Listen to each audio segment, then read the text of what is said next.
¿Eras consciente durante el periodo de la última dictadura militar de todo lo que ocurría en cuanto a las acciones genocidas que tomaban los militares? Al principio no, porque era muy chica, solo escuchaba lo que hablaban los adultos y después sí, en mi adolescencia, a casi los 15, 16 años, ahí sí, sabía que algo estaba pasando. ¿Crees que los militares secuestraban y desaparecían a cualquier persona o tenían un perfil de personas? No, yo creo que tenían un perfil de persona, por lo general era aquellos que se reunían, por lo que escuchaba de los adultos, que era de que se reunían en ciertos lugares, en alguna casa, en algún bar, y ahí sabía que después no los volvíamos a ver, porque eran amigos de familiares, y no los volvíamos a ver, que no sabíamos qué sucedía con ellos. Ese era el perfil que ellos tomaban, esos eran los aspectos. Sí, los aspectos también, era por ahí se lo encontraban alcoholizados, sí, el pelo largo, los tatuajes, eso también era muy, en realidad los paraban más a la persona que demostraba que no era el del pelito corto, un trabajador, el que iba bien vestido. O sí, que sabían que no trabajaba, porque ellos también sabían las personas que trabajaban o no trabajaban. ¿Considerás que los medios ayudaban a las Fuerzas Armadas a encubrir o en cambio mentían y mostraban la realidad? La verdad, mucho no escuchaba yo al periodismo, no. En ese entonces, la verdad que no sabía qué era lo que pasaba, sí lo que vivía en ese tiempo, de estar, vivir al frente de un barrio militar y que llegaran en la madrugada, tenías que estar toda a oscura, te apuntaban, revisaban la casa, a todos, no importaba si era chico, adulto, nos apuntaban con el FAL, y bueno, después que hacían toda esa requisa, no sé cómo llamarlo, se iban. Y tenía que, a veces había horarios donde debías oscurecer la casa, tapar las ventanas, que no se viera nada hacia afuera. Eso es lo que veía, pero también me sentía, después en el día, yo me sentía tranquila a veces. Bajo este contexto, ¿vivías situaciones de miedo? Tenía miedo, sí, cuando entraban, porque decías, no sabías, porque ahí los amigos de mi papá del trabajo, no sabíamos, yo no sabía si eran buenas, malas personas, si estaban en la política o no, y a veces tenía miedo, sí, cuando venían tenía miedo. Al día de hoy, ¿crees que todo lo sucedido durante este periodo dejó secuelas en tu persona? No, a mí no me dejó secuelas de tener miedo, no. Lo que creo que es, en ese entonces uno tenía respeto hacia al militar. Tenía respeto y a la vez yo me sentía cuidada, porque yo salía a trabajar a las 5 de la mañana, era muy chica, 14, 15 años, y yo sabía que en una cuadra o dos había un militar.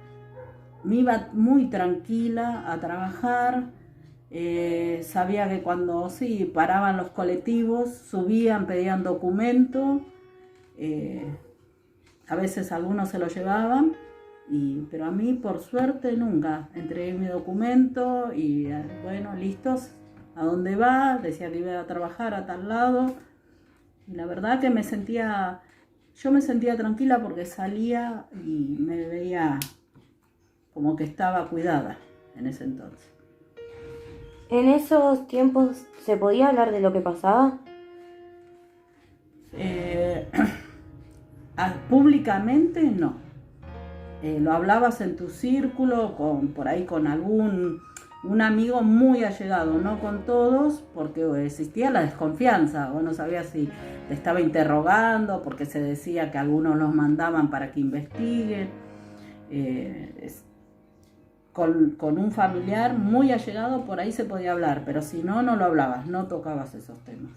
¿Encontraste alguna forma de rebelarte ante las Fuerzas Armadas que controlaban el país o no lo hacías por miedo y sumisión? No, yo la verdad rebelarme no, porque la verdad yo sabía que iba a trabajar, volvía, era mi casa y no necesité rebelarme con nada y ni tampoco por sumisión, porque estaba tranquila con respecto a mi vida, me sentía segura por la seguridad que había y tranquila. ¿Eras consciente durante el periodo de la última dictadura militar de todo lo que ocurría en cuanto a las acciones genocidas que tomaban los militares? Sí, en los últimos años, sí. Sí, era consciente de lo que pasaba, se veía, aparte yo usaba mucho el diario, leía mucho el diario y sabía lo que estaba pasando. ¿Crees que los militares secuestraban y desaparecían a cualquiera o tenían un perfil de personas? Sí, tenían, el perfil de ellos era, no tenías que ser, no tenías que tener, a ver, política, no tenías que hacer política, si tenías el pelo largo te secuestraban, te cortaban el pelo, si tenías tatuaje lo mismo, según también la vestimenta, eso llevaba mucho por eso. El pelo largo casi era prohibido. ¿Qué aspectos crees vos que conformaban este perfil? Aspecto.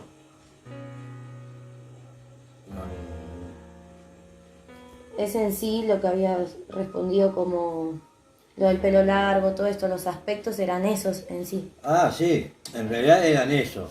Y también a su vez era ponerle los últimos años que ellos tuvieron, era mayormente estados de sitio. Vos en la esquina no podías estar, no podías ser más de tres, vos no podías hacer fiesta, si alguien denunciaba algo por el estilo.